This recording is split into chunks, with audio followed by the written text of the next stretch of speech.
Whatever you tell me, I will not repeat it. So it's okay to open up and speak your mind.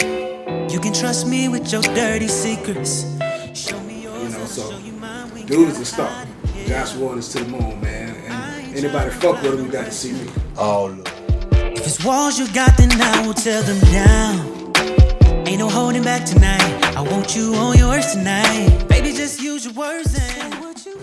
Welcome back, guys, to Get Familiar. We are here for season 2. Special episode with Josh Waters here at BNDWTH Studios, located in Atlanta, Georgia. About to get into a great episode, and now we are finally in person, and we are excited, and I hope you enjoy this episode. And now we're about to get a word from the man behind all of the power, willpower, here at BNDWTH Studios. That was good. What up? So tell us how you met Josh, what made you start working with him, and the thoughts between the 52 records. So I met Josh at a session with Big Crit. I was working on his Forever Is a Mighty Long Time album. And Crit and Josh have some mutual friends, maybe even family, if I believe. He ended up coming to a session, played us some music. I didn't really think nothing of it at the time, you know what I'm saying? But yeah, I wasn't really paying attention. It was jamming, but I think he had a different agenda at the time. So I was really just a guy in the room able to hear what he was playing for. Thought it was dope. I fast forward maybe 2, maybe 3 years, and I built out my studio, and I got this kid coming up, and they continue to rent the room.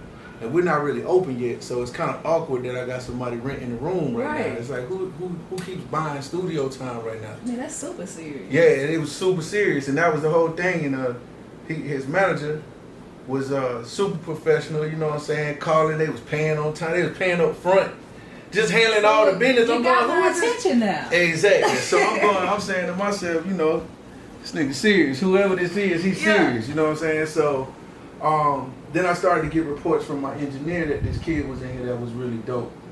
And so I just took my time to check him out, you know, to see what it was. I was super impressed by it. But I still wasn't on board yet. You know what I'm saying? It was still just business for me. It's like, you know, because you've been in the game for a minute, so it's going to take a lot. It took a lot, exactly. And so I listened to the records. We had a couple conversations, and there was a time where Josh actually reintroduced himself to me. That, you know, my memory came back on where I met him the first time. All these things kind of came together, but I didn't know what he wanted, so I just asked him what he wanted. You know what I'm saying? And at do that you time, usually do that? Like, do you ask the artist, like, what is it that you want? when I see somebody like eagerly trying to get something done, I always ask them, what is it you want? Because it sort of helps identify what direction you need to send them in. If I can help in any way, I want to know what I'm helping with. You know, some people come in, they like, I just want to be the king of the world. Well, I probably can't help you with that. You know what I'm saying? But they were pretty definitive about what they wanted, and they told me they just wanted guidance. And I thought that was pretty unique of an answer. And he was dead serious, you know what I'm saying? So I had this program I was doing artist development programs over here. And so I had them sign up for it. They paid into it. It wasn't like I just gave it to them. They went in their pockets. I want to say they went in their pockets like almost 15 grand.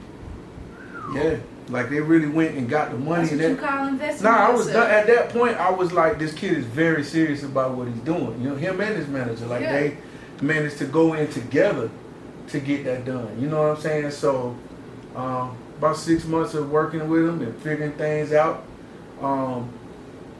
I was definitely on board though when I saw him perform live one time.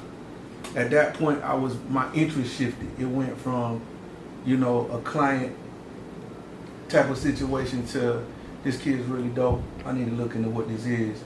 And from there, we just kind of been getting it in. And then, you know, year or two passed. We jump into this 52. The 52 is incredible. It really wasn't meant to blow Josh up though. Like the whole reason we did the 52 was to just kind of keep busy and you know, help him get his reps up, you know, because we play at a different level. Once you get in the game and you start to really operate at the level of, I hate to use the word industry standard, but when you're getting in, you're playing with the people who you once was checking for, things change. You got to play at a higher level. So I think doing the 52 is what kind of helped him raise his game up. And it also raised up the game for us and all the producers in the building. So we all had to rise to the occasion.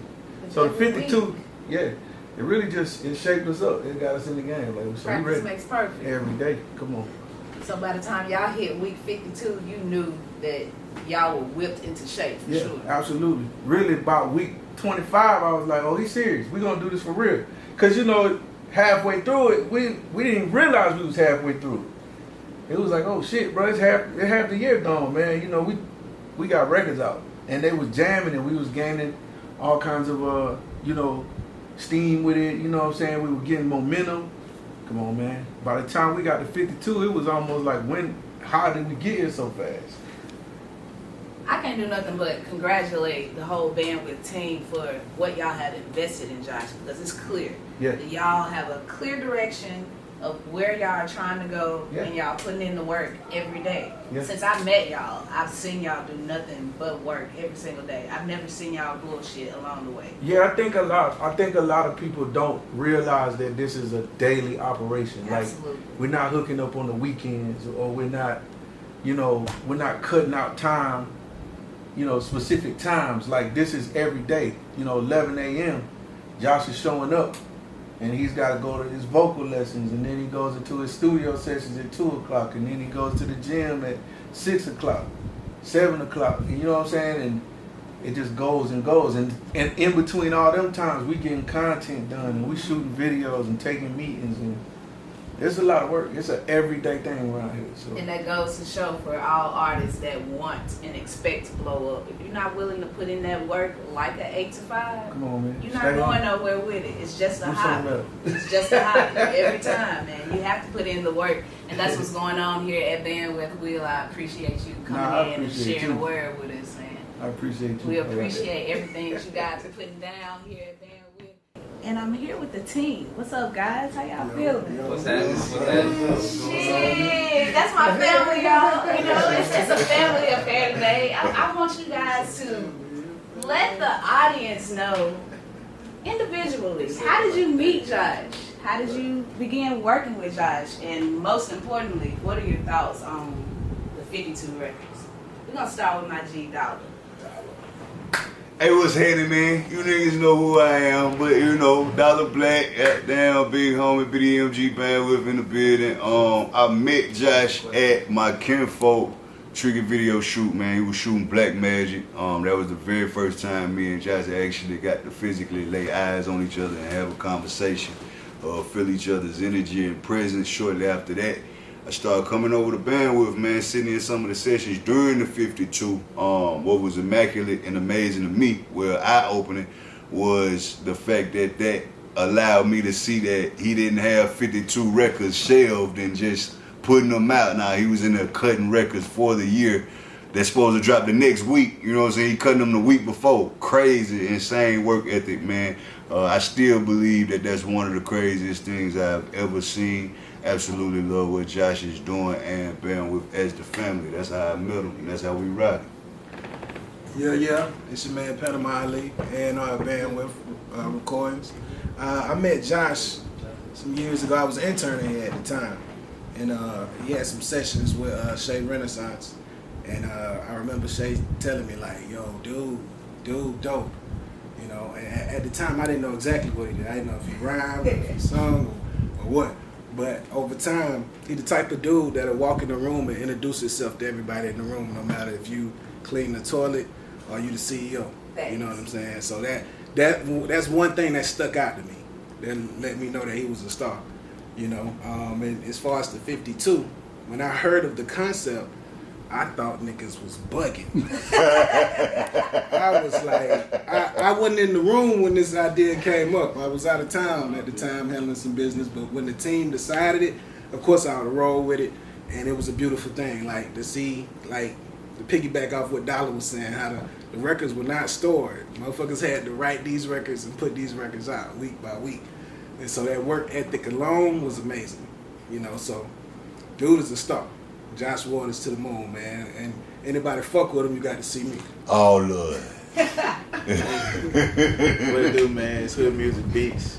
Hailing from Vicksburg, Mississippi. Best city in the SIP, you know what I'm talking about? Hold up now. Yeah, yes, sir. Had to throw that in there. But nah, I met Josh at Alcorn State University. That's my alma mater.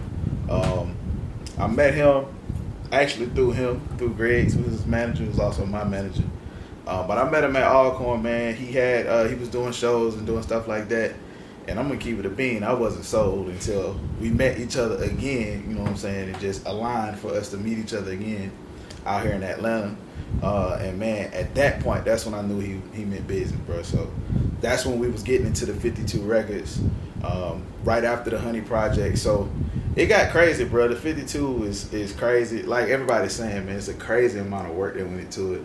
Work ethic is off the charts. I don't really like working with anybody who can't work at that pace now. You know what I'm saying? I done got spoiled on that end. So it's definitely, his work ethic is incredible. It's necessary. The 52 was necessary. It was incredible. And that's just the beginning. We ain't even get started yet. So that's Josh Waters. What's good, people? It's John Griggs, better known as Griggs. I'm an A&R here at Bandwidth, and I manage Josh Waters. My story dates back to high school. I met Josh at rival schools on a drumline battle. And you know, a lot could be said about that night. But one thing I can say is he's the only person outside of his cousin who I remember when I left the field that night. After that, man, I got into the management thing with him based off of what I did on campus at Alcorn State University. I had an on-campus version of Def Poetry Jam, and Josh basically had the campus lit when it came to singing. So I was like, let me get a person on stage, get him to do his thing. But when I saw him perform like anybody else, I was like, oh, he got it. And I was like, I always wanted to be a manager. I said, I'm going to manage that one. He had a manager. His original manager was Eric McGee. Shout out to Bird. Bird took me under, taught me everything that I knew after so long. Was like, bro, y'all got it. He's like, what y'all doing, I can't even match it. He let us go set sail. Now we here at Bandwidth, and of course, they've already said that the 52 was like mind-blowing. The conversation when it happened was, man, we don't got enough music for an album, but what we going to do is we going to put out 52 tracks. And when it was said, we all looked at each other and said, fuck it, we gonna put out 52 tracks. But it was crazy, man. Like Hood said, like Dollar said, like Panama said, seeing it in action, bro, you had to be there to see it, man. Like you watching a person basically, like it's like being in the gym. Like started out lifting 100-some pounds, but by the end of the year, it's like I'm bench pressing 415 easy. Like Josh Waters is ridiculous. Like seeing him in action, seeing it is believing it, but us watching that 52 is like, man, if you listen to it, you can hear all the growth and all the work he put into it. So, you hear all that energy that all these gentlemen just displayed. Now, before we go any further, my name is Sika. I am your host for Get Familiar, representing Black with No Chaser and Black with No Chaser ME. Of course, this is a special episode because we're in person, of course. And you got to realize that when we were doing Get Familiar last year, everything was virtual. So now you get to feel the real energy of what the purpose behind Get Familiar actually is. And for myself, I met Josh in September 2020, and he was actually in a rehearsal here at Bandwidth. I was blown away by the stage presence and the ease of his stage presence. And I was like, damn, this young kid got it. Like, he really understands how to connect to the audience with his voice. Not alone with his voice, but his stage presence. So his energy exuded so well that I was like, I got to get connected with this young man to see what his story is about. Then I was already familiar with him from Mississippi because we're all Mississippi representatives, Third Coast. And knowing just that alone had me attached to whatever he had going on because we ride or die for Mississippi. So when I heard about the 52 records, I was like Panama. I was like, you niggas is bugging. Like, y'all bugging. And of course, I came in September, so they were probably around the 30 record mark at that time. I didn't even think about how much work they had put in because I was too busy watching how much work they were already putting forward to finish off the year. So we got to the last week in December, and there was a party that wheeled through for Josh, and it was, the congratulations for the 52 records. And I was in amazement. Being here, seeing everybody celebrate, them going week after week after week, cover after cover, promotion every week. I'm talking about like clockwork. They never let up. And they literally dropped 52 records in the year of 2020. Every Wednesday. Never failed. And for that alone, the work ethic right there is so applaudable. And not only applaudable, but it's admirable for someone so young to come in the game from Mississippi, moving to Atlanta, believing in itself, investing in itself, and here we are. So welcome to Get Familiar. We're about to get familiar with Josh Waters.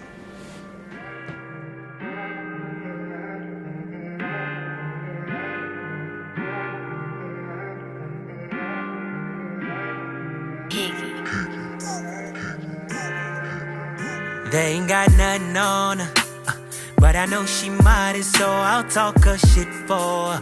You know I do adore her, and her love so heavy. Never gotta ask for much, she do enough already.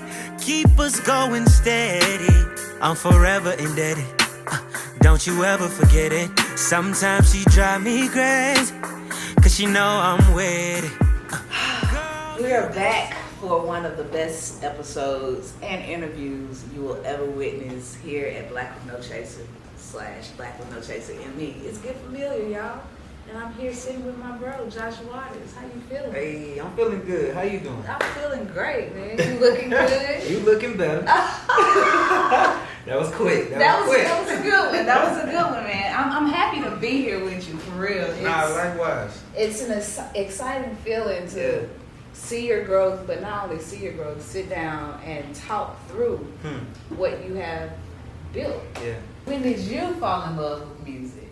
Oh, man. I fell in love. I low-key, it was pushed up on me. Not really. My household, though. Everybody in my house. So my mom was a vocalist. They used to have like some TV show, a local show that she used to have to get up at 6 in the morning to go sing for. And by the time we getting ready for school, my mama on local TV singing. And I'm like, damn, that's dope. you know what I'm saying? That's dope. My brother, Shout out to mama. Nah, shout out to my mom, shout out to my older brother, Jeremy Waters, bro. He's a percussionist, an amazing percussionist. He was really the one that was on the music tip, right? I wanted to be a veterinarian. I love animals, Dr. Doolittle type of dude. But music was so heavy in the house, and once I realized that I had to give, I'm singing in the church, in the choir. So, you know, childhood, I would say probably like 6 or 7, man. I was leading songs for the kids' choir. 12, I'm leading songs with the adult choir. So your first performance was in the church? In the church. Oh, that's the Mississippi 100%. way. 100%. All the way. Any Yeah. Mississippi musician or artist, first, that's the answer. In the church, man. In the church, right there in the pulpit. Straight up, because they gonna tell you. Oh, yeah. And I mean, they're not going to let anybody get up there and sing either. Nah. How did they receive you? It was always love. It was low-key weird because I ain't understand it. It's like, I'm singing for God. And everybody after service like, you're so good at it. Like, that's for Jesus, bro. I'm glad you got something, man.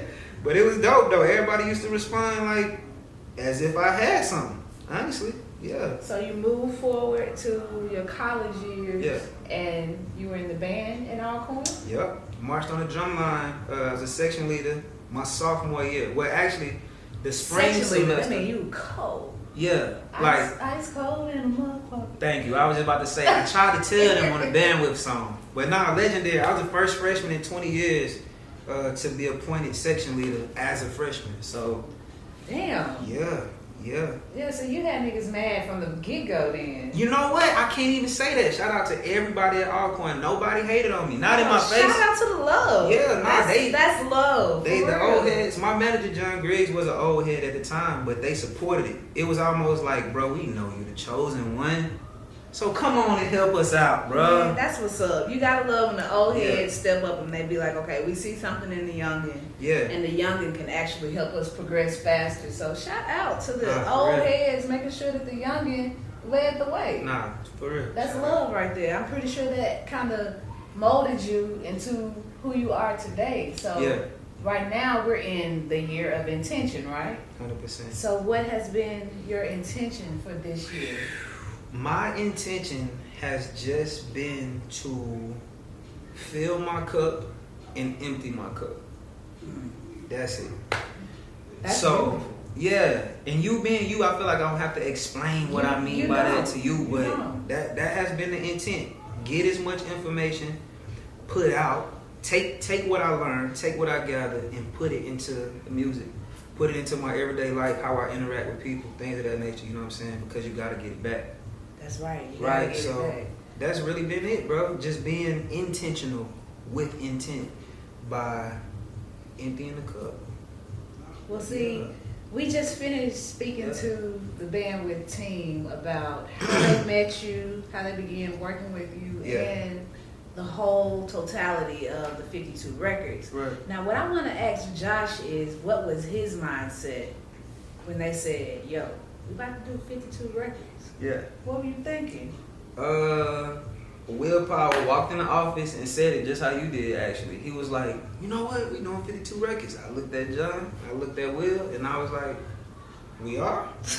He said, we are. And I was like, bet. I'm an athlete, bruh. So I felt like I was being challenged, low-key. Like, I wasn't sure if it was one of them moments where he wanted to see if I was just going to be down with it or if he was serious. But either way, I'm just like, it's a challenge and I accept it. So let's get it. Where do we start? How do we start?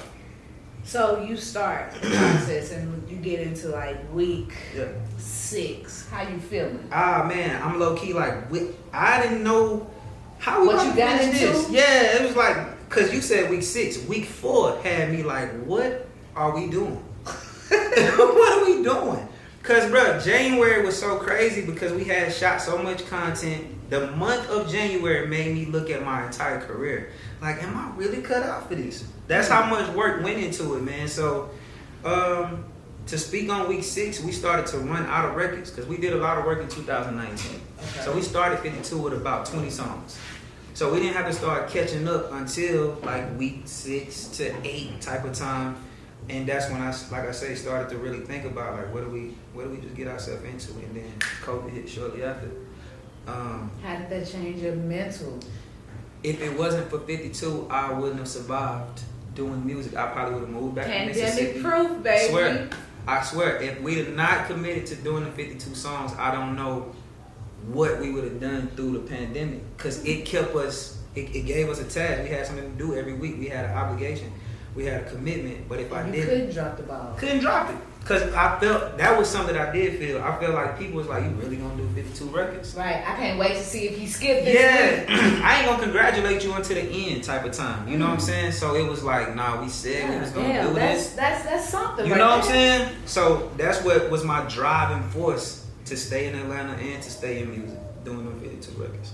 So you ended up coming to Atlanta in 2017. Yep. Did you move in 2017? Yeah. Go ahead. And you never turned back. Never, man. What made you make that decision? You just knew you had to make it. If I'm being a buck, it was purpose and divinity, bro. Shout out to my moms. When I dropped out of school, so I went to Alcorn. I didn't finish. Let's be very clear. I did a year and a half. Clarity for the audience. I didn't graduate. I did a year and a half. I had a full scholarship when I dropped out. So this wasn't like I got in some type of trouble that y'all can go look up and find out about when that. I just knew that school wasn't what I wanted to do, and I felt like my purpose and my calling was always clear from a child. And so I can remember telling my mom, I was going through depression, right? So my son was on the way at the time. Just didn't really know what I wanted to do. I did know that it wasn't this though. You feel me? And I'm like, Mom, this ain't it. I want to do music, bro. She was like, well, do music. So I'm like, well, you giving me permission to drop out? Shout out to Ma again. She was like, bro. She a real. Nah, for real. She didn't give me no flack. She was like, bro, I'm your mama. So I can agree with what you're saying. Right. Drop out. That's what you're going to do. So I dropped out, came back home to Harrisburg. I worked for a year, and then I moved to Atlanta. So this is what makes my mama the G to me. I kept saying, like, I'm going to leave this weekend. I'm going to leave this weekend. She was like, bro, when you moving to Atlanta? I'm like, next weekend. She was like, you said that last weekend. You leaving this weekend. That was my face. The one you just made. I'm like, packed up my Honda Accord with like $300. I came out here. Obviously, I blew that bread, but tax season was right around the corner. You feel me? So I went to South by Southwest with my crew, man. in March, I believe, and when I came back from South by Southwest, I officially moved to LA for good. So South by Southwest was probably like your first exposure moment. Yes, it was. Yes. As far as the industry is concerned, because that's seeing people move around, the different shows, the networking, the interviews. That was my first time being around that in that capacity. Yeah. So you literally leaped out on faith, and you knew for a fact that I'm about to just invest in myself and bet on myself and make the cards lay where they may. Yeah, like for me, my mama used to always. I'll never forget, like, not getting into it with my mama, but getting on to her. Like, hey, bro, that's kind of hypocritical what you're saying. I remember being out here, my car broke down, and me having to walk to work. She like crying, like, you ain't got no family out there. Woo, woo. But I'm like, bro, but I believe in something, so it's gonna be all right. And I just heard her on the phone, like, freeze up, like, bro, you right. You know what I'm saying? So it was that. Growing up without a pops, I was searching for something, and I knew I had a kid at the time. So I'm like, I'm not coming home. I have to create a legacy, right, for one. You know what I'm saying? I want to create something for myself, by myself. So you can be proud. So I can be proud of that. And he can be proud of it too, and he can have somewhere to start. Yeah. You know what I'm saying? So that's what moving to Atlanta was. Like, no, I'm not coming home. I'm on a mission. Mission is still moving, but I can say that you have accomplished a lot thus far. Yeah. So moving towards this album that you have coming up, what has been the process like? Oh man, so the process has been interesting. It's been like a self-discovery thing, man. Through this body of work, I learned a lot about who I really am. So obviously, you know, the long nights of recording, writing the records, sifting through concepts, sifting through sounds, sifting through energies, trial and error, emotions, heartbreak, like all type of stuff. I turned 25 during this process, man. So literally, I feel like the start of real manhood happened, or I was experiencing that while creating this body of work, bro. But the process was, I don't want to say it wasn't easy by far, because it definitely was a challenge, but it was like water. It really flowed. Like, we wasn't met with any resistance. Joshua. You know what I'm saying? Like, come on. Everything, though, it was just, I saw God's hand from the people that started to come around to want to help out, to the way the music started to speak to us collaboratively. Like, it was just an amazing process, or has been an amazing process so far.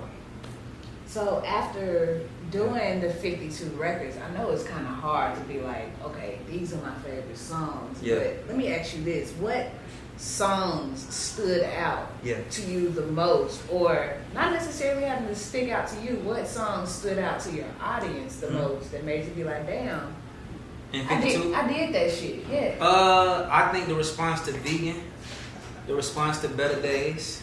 Vegan is something. You did that shit. Shout out. Vegan's response was definitely so as an R&B singer, especially with my generation and where we at, it's like all of us talk to women a certain way. Okay. And just being realistic, it's kind of degrading if we be in the book. This is true. Now, I don't knock it, I get it, nor am I a stranger to that behavior. However, I made a conscious effort to not do that in my music. So Vegan was one of my first attempts to saying all the things that I wanted to say. It was so polite. You know, in the most respectful way. I was listening to that song and I was like, and he really just said that. But it was how he said that I can get with it. Yeah. And Vegan is probably in my top 5. Come on, man. I love that song. That's love. That makes me happy to hear, because that's exactly what I'm saying, actually. But Vegan swanging, it let me know that people still cared about what we was doing back home, because the song was really about culture in Mississippi or Texas or, you know, certain parts of Atlanta, but the South. Swanging let me know that people still was interested in what Southern artists had to say. No Chaser is also one of my favorites, and not because this is Black with No Chaser, but just the way that you do the lyrics and particular notes that you hit in that song. I'm like, okay. Nah, that's love, man. I think that might have been, I had the most fun writing that record. Okay. had the most fun writing that record. I wrote it with my homie B-Hex and Marquise Rashad, but it was us intentionally trying to be clever, literally. Like, I want women to just be real with me was how the conversation surrounding the record started. And so that's how we got that song. And the hook is just a perfect explanation of just how to have that conversation. You know what I'm saying? Be Like, straight up. This is what we straight up want to talk about. This is what we came here for. That's what I got from that song. Yeah. So, through the process of the 52, of course the audience always wants to know like personal stuff about an artist. So, were you in a relationship when you were doing the 52? Were you not in a relationship? Was it an inspiration? Or was not being in a relationship an inspiration? Right. What was it? Or was it a combination of them all? So I gotta say a combination, actually. Because about 19 of those records we had before the start of 52. Okay. But once we started releasing, the top of 2019, I was in a relationship. Okay. I was in a relationship, man. So a lot of those records was definitely personal and stemmed from the space that I was sharing with that particular person at that time. You know what I'm saying? So I was in a relationship, yeah. The audience always loves to know. They want to know, look. yes, You know, bro. you okay? I got that part out. We moving on from that question. So we are here in 2021 and we're moving towards the release. What are you anticipating the most? Are you anticipating people actually hearing the album? Yeah. And are you anticipating performing it finally? Which one are you looking forward to? I can't even lie. So to answer the performance question, my happy place is the stage. I'm the most comfortable on stage. Like, I'm more comfortable on stage than I even am right now in this moment. I know what you mean. You know what I'm saying? It's my happy space to be able to get up there and exchange that genuine energy with people. You know what I'm saying? Whether it be people I know, people I don't know, it's a real exchange. And I live for that. But knowing that the sound of this music is about to be what it is, I'm eager to see how people respond to it because it's not what they used to. It's not the 52. It's not the 52. And that's what's kind of hard for people to wrap their brains around it because, like, if I have a basic mind, I'm sitting here thinking, okay, I just got 52 records last year. I know this album gonna sound something like the 52.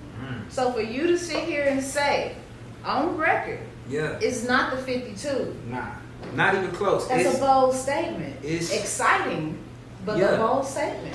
Yeah, and it's a level of nervousness attached to the new music because you don't.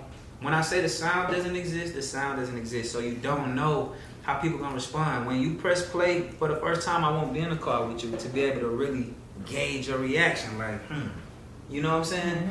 So there's that. But now I'm overly excited about both aspects of that. So we are sitting here currently at Bandwidth. Yep. Take us back to the beginning of walking into these doors to today. Yeah. What made you choose this spot? So, and we were just talking about it earlier. Shout out to Willpower, man, who is the owner of the company, of the building. He's an amazing producer. So he and I met in 2017. He was working with Big Crit, and Crit let me come into a session. And it was Willpower. I think Sleepy Brown came and recorded on the song that day. It was a dope day, especially for me, because I hadn't quite moved out here yet. Crit was my favorite artist of all time, so I'm like wigging out at this time. Yeah. Alright, so on that day, Willpower and Crit are having a conversation, and Willpower is talking about, I'm going to open up a studio. I'm going to open up a studio one day, and at this time, he didn't know what building. He ain't have none of this. This was just him knowing that this was what he wanted to do. So 2 years later, I'm working on my Honey project, and I'm looking for a new space, a safe and comfortable space to record. And I remember posting on Instagram that I was looking for somewhere else to go. Cortland Liddell from Jackson, Mississippi, he reached out. He was like, bro, you should come to, which was at the time Gray Matter. Okay. Alright, and so me and John like, bro, that's right, Willpower did build a studio. We booking over there, bro. So low key we were being strategic. We like, cause if he see us, bro, he gon' that type of time, you know what I'm saying? And that's what happened. So we started recording here. Mo, the engineer, started coming back, telling Will, like, bro, it's this young kid booking here. You need to Pay attention. see what's up. So again, we already know whose studio it is. I was just waiting on that moment to run past him so I can get that, like, you know me? Yes. Type of moment. And that's what happened. So we went up there, or I went to the restroom or something, and his office was up front at the time, and we walked past each other. He double took. He like, bro, ain't you the kid from the crib session? I'm like, yes, it's me. It's me. He was like, what are you doing? You not signed? I'm like, nah, bro. He was like, you not? I'm like, nah. He was like, exactly. He like, let's have a meeting. He asked me and John, he like, what do y'all want? Me and John look at each other, we look at him, and we like, guidance. And he was taken aback, bro. We said guidance. He like, guidance? Oh yeah, that's it. He was like, oh, that's easy. It's gonna cost you a large amount of money to come do my artist development program. And at the time, we was super duper broke, like linen in our pockets. And us going back to that whole faith tip, the amount of money that he asked was, it was a decent amount when it comes to investing in yourself. It wasn't nothing crazy, but it was more than what we had. Right. All right, we ain't flinched though. We did what we had to do. We basically went and came up with the money and came back. And I started his 6-month artist development program. As you know, we got a gym downstairs, so that consisted of me working out with a trainer 4 days a week. Shout out to Misha Fair. We have an amazing artist development and vocal coach. Started taking classes with her. They had me in the studio like 20 hours a week, 18 to 20 hours a week, recording records. It was just a non-stop Monday through Friday. At the time, they was like, bro, we can't make you, but you should probably quit your job so you can do this effectively. And I'm like, where the money gonna come? No. Right. But I ain't asked no questions. I quit. I quit my job, and this is what I started doing full time. And so, Will took me under his wing, took us under his wing, and nurtured it, bro. He grew it. It really developed me. Really, from image to sound to poise to everything. He was very intentional. Yeah. So it's been 2.5, going on 3 years now. October will be 3 years. That's since I've been in the building. That's amazing because I've only witnessed 6 to 8 months of you guys' progress, and I feel like it's a tremendous run just with the time frame that I've known you guys. So I know that has probably given you, just how many years you've been in the game, giving you plenty of energy in that battery pack in your back. For sure.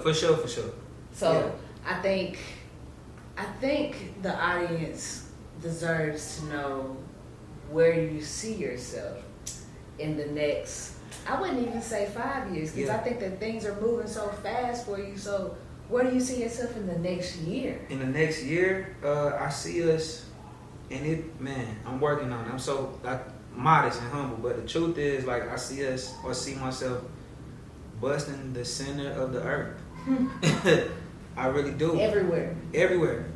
The sound that we just cultivated is global. It's bigger than myself. It's bigger than the squad. Like, it's international, man.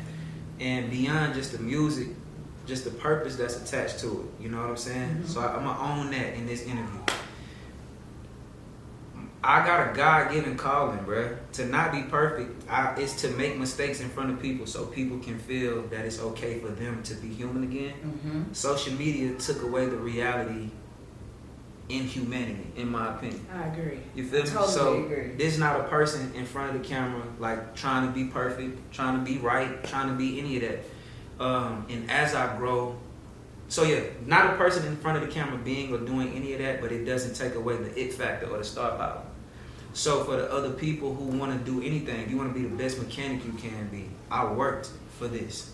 And so through this journey, through this story, you'll be able to, my hopes anyway, is for people to be able to take that and apply that to their lives also. But man, I think God gonna use me to really like heal some people with my music and really just shed a lot of light, bruh. So being the greatest and the biggest R&B male artist anyway at that time. And even outside of your music, I know that you can be a strong force of inspiration musically, but to people that actually follow you, you actually give words of encouragement. Yeah. You actually let your audience know, hey, I love you.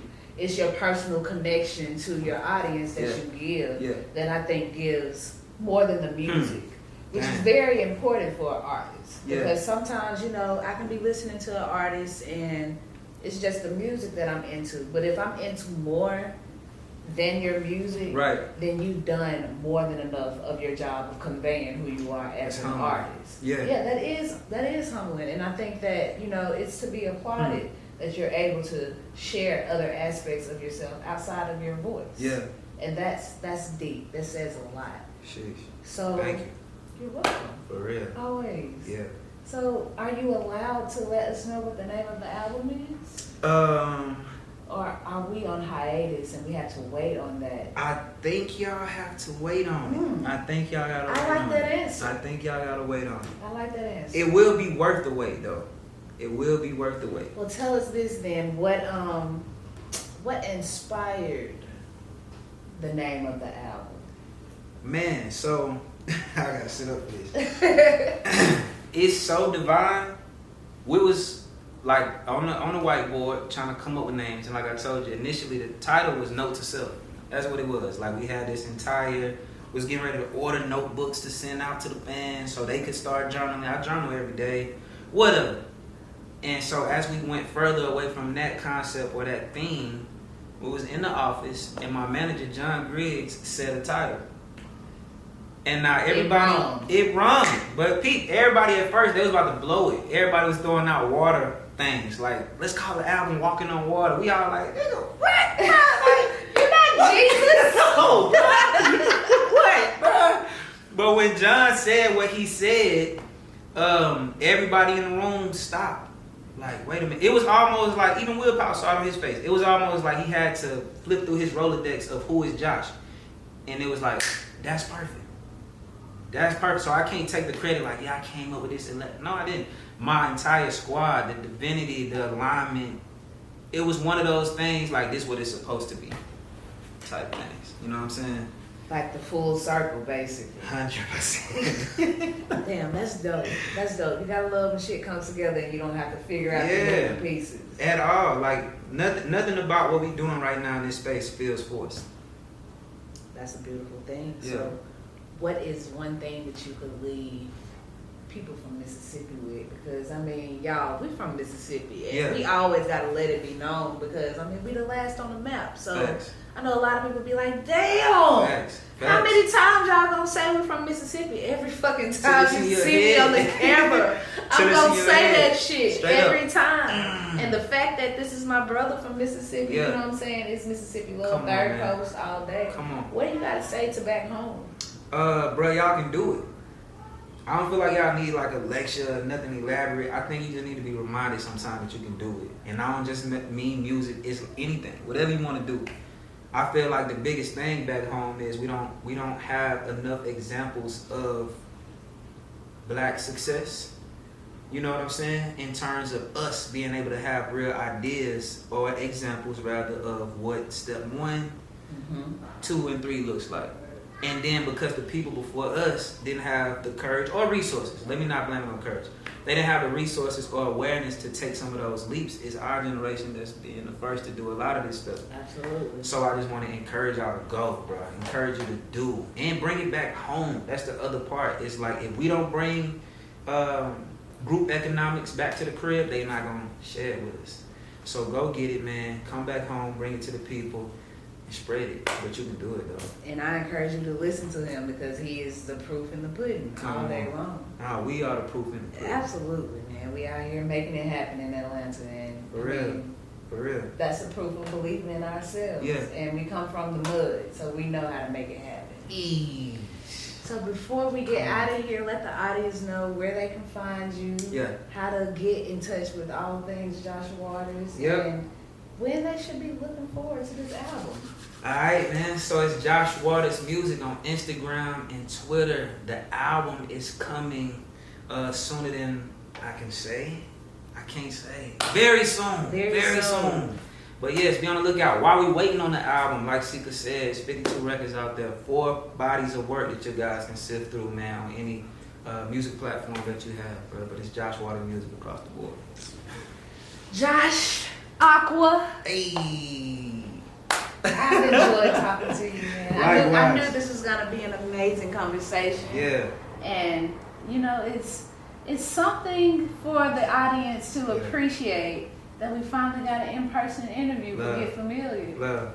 And not only should you be getting familiar with Josh Waters, but you need to just lock in. That's love. Because moving forward, they're going to hate that they didn't lock in the beginning, right? She said it, I didn't. Listen, lock in with Josh Waters. Thank you guys so much for tuning in to another episode of Get Familiar. This is season 2, episode 1. We're going to have 2 parts to this though. But 2 parts to Get Familiar featuring Josh Waters here at Bandwidth. Shout out to Willpower and Tessa. Griggs, Panama, Hood, Dollar, Mo, Jay-Z, Peasy. I mean, it's the team, you know. It's nothing but love over here. We appreciate y'all for having us. Black with No Chaser in the building. We out. Hey. Grew up like a lotus flower, yeah. And she walk around like she been dipped in honey. The sun must have kissed you with its lips. And I love her cause she don't even want nothing from it. She keep it 100, she don't sugarcoat it.